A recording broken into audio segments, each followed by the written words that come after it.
algunos de vosotros me preguntáis, ¿te ha escrito algún periodista político tras la entrevista del País para apoyarte o para atacarte?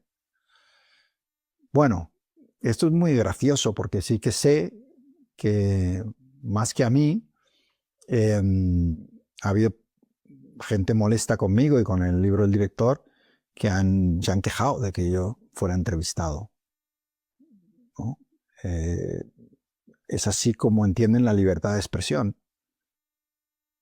De la misma manera que tengo todos esos vetos de esos medios donde no puedo ni trabajar, que tampoco lo haría porque yo no trabajo para medios que censuran, ni siquiera para hablar de un libro que haya publicado, ni de nada, ¿no? Pues hay periodistas que piensan que otro periodista, porque no están de acuerdo con él, no tendría que hablar, no tendría que tener ningún espacio. Bueno, o sea, los hay, ¿no? Y sin embargo, dentro del optimismo, me he encontrado a muchos más periodistas que me han escrito diciendo, qué gusto el haber podido leer algo que todos sabemos que es verdad y haberlo leído en un periódico de tirada nacional generalista, ¿no? Me pasó en unos premios a los que fui, unos premios literarios, que me encontré un amigo, periodista, redactor jefe de un gran periódico, y me dijo, ¿tú te acuerdas cuando salió el director? Todas las burradas que te dijeron. Y digo, joder, ¿cómo se me va a olvidar? Y me dice, ¿te das cuenta de que ya no dicen nada? Que todo lo que contabas ha terminado demostrándose verdad. O como dijo una persona del periódico, ¿no? Y también lo menciono en la entrevista, la primera mitad del director es verdad y la segunda es cierta, ¿no? Y me decía, al final se ha impuesto esa verdad. Y aquellos que me amenazaron con demandarme, 200 demandas me iban a meter, ninguno se atrevió a demandarme. El director ha recibido 0 demandas, porque demandar la verdad es muy difícil.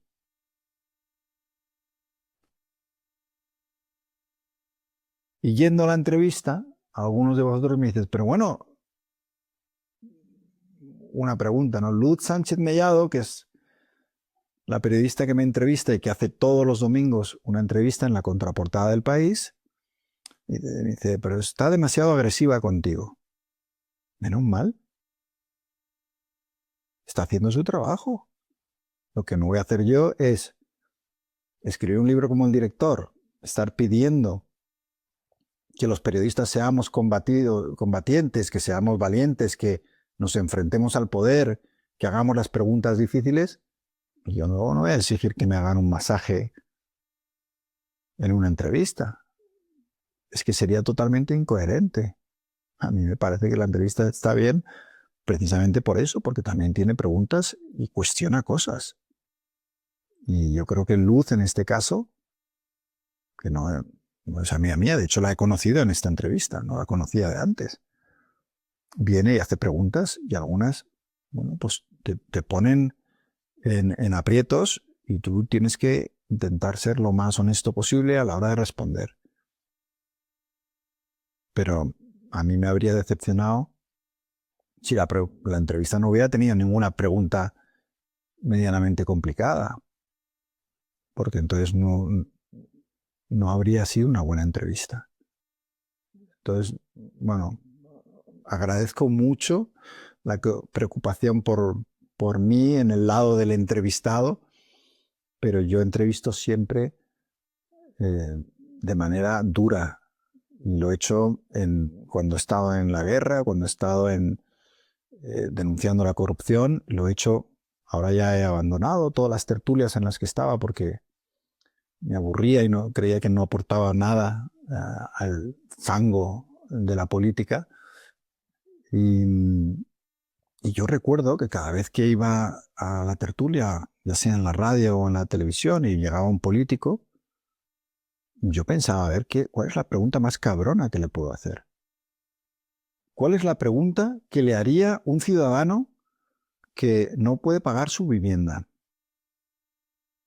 que está con un trabajo precario, que ve la desigualdad que es creciente, que ve cómo paga los impuestos religiosamente y luego los políticos se lo llevan crudo y se lo meten en el bolsillo?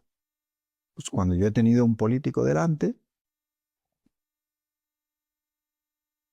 he creído que mi obligación era hacer las preguntas más difíciles, a los de derechas y a los de izquierdas, y a los del centro, aunque de esos desgraciadamente quedan pocos. Es la obligación del periodista fiscalizar, denunciar el sistema cuando se corrompe y cuestionar constantemente las cosas, dándole de esa manera voz a la gente que está en sus casas y que no puede preguntar a ese político. Y tú, que sí lo puedes hacer, y es un privilegio, tienes la obligación de preguntar por ellos. Y yo veo en España entrevistas a políticos, a presidentes de gobierno o regionales, donde son todo masajes y preguntas para que el político de turno se pueda lucir. Y a mí eso me parece una estafa para la gente. Si luego tiene consecuencias, si tus preguntas han molestado mucho y te echan, pues es que va con el sueldo de periodista, que eso te puede pasar.